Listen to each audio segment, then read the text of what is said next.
বিক্ষোভ সমাবেশ থেকে আমরা প্রশাসনকে হুঁশিয়ার করে দিয়ে বলতে চাই, সেই সাথে তারেক রহমানের নেতৃত্বে বাংলাদেশ আমরা ভেবেছিলাম যে এগিয়ে যাবে, কিন্তু আজকে লক্ষ্য করেছি আর তারেক রহমানের সরাসরি নেতৃত্বে সরাসরি উস্কানিতে বাবু খানের মধ্যস্থতায় আজকে আমাদের প্রিয় ভাই হাফিজ এবং মফিজুর রহমানের উপরে যে উপর্যুপরীয় আক্রমণ করে অতর্কিত আক্রমণ করে তাকে শহীদ করা হয়েছে।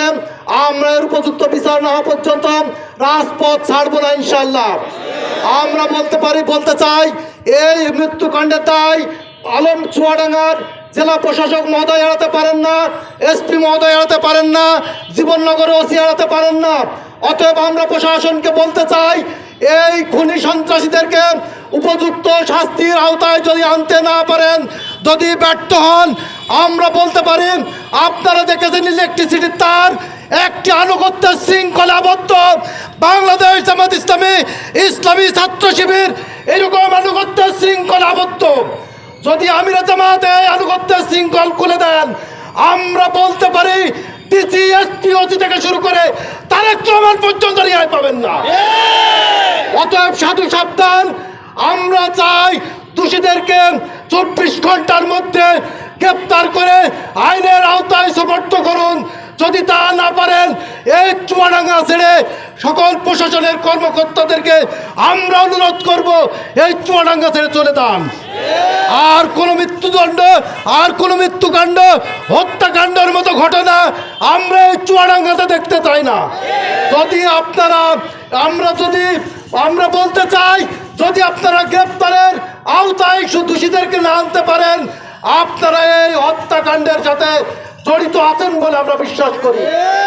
অতএব আপনারা এই আইনের ঊর্ধ্বে কেউ নয়, আপনারা এই খুনি সন্ত্রাসীদেরকে বিচারের আওতায় নিয়ে আসুন।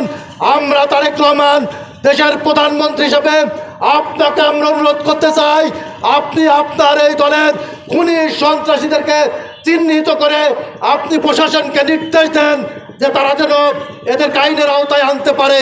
যদি তার ব্যর্থ হয়, আমরা বলবো প্রধানমন্ত্রী আপনি তারেক রহমান খুব ভালো করে জানেন, আপনি নাও জানতে পারেন, কারণ আপনি প্রবাস জীবনে ছিলেন, আপনি লন্ডনে এসে জীবনযাপন করেছেন।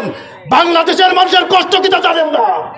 2000 মানুষ শহীদ হয়েছে, জীবন দিয়েছে, রক্ত দিয়েছে, কোনো মৃত্যু হত্যাকাণ্ড দেখতে চাই না। আমরা আপনাকে অনুরোধ করব, আপনার দলের খুনি সন্ত্রাসীদেরকে সাবধান করুন।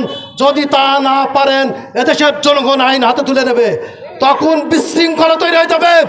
শেখ হাসিনা ভারতে পালিয়েছে, অতএব ভারত আপনার জন্য নিরাপদ জায়গা নয়। অতএব আপনি তার আগেই সাবধান হয়ে যান। আমরা অনুরোধ করব জামাত নেতৃবৃন্দকে শান্ত থাকার জন্য, আর খুনিদের বিচার না পর্যন্ত রাজপথে থাকার উদাত্ত আহ্বান রেখে আমার বক্তব্য শেষ করলাম। আসসালামু আলাইকুম।